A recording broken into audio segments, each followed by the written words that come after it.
When you guys apply for the Best Egg loan, they are going to ask you for verification of your income.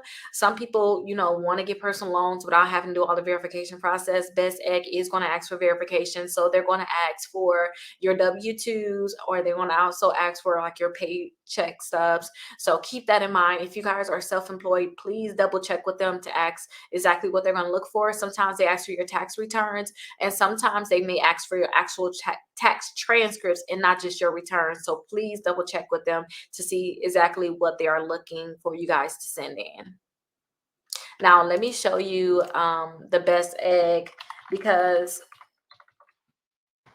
they have required documents. So I want to make sure I show you the required documents, because each company is different. Some companies, like I said,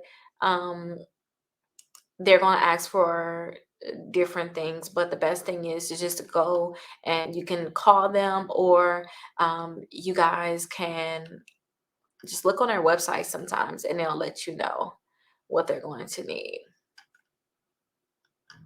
So here is some of the information here on their website.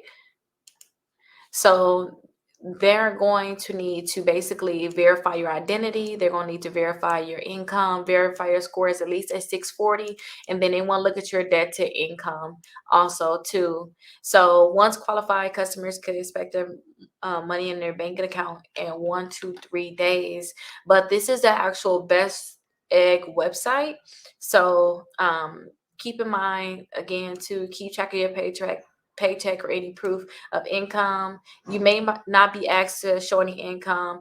I heard a lot of people, they said they weren't going to ask, but they do. But keep it in hand just in case they need to know, like, what's your gross income. So they're saying that they may not need it, but a lot of people are saying that they need it. So all I can tell you is pre-qualify, go through that process, and then see if they're going to need it. But just have it available, so that way if they do need it, you have it available. It doesn't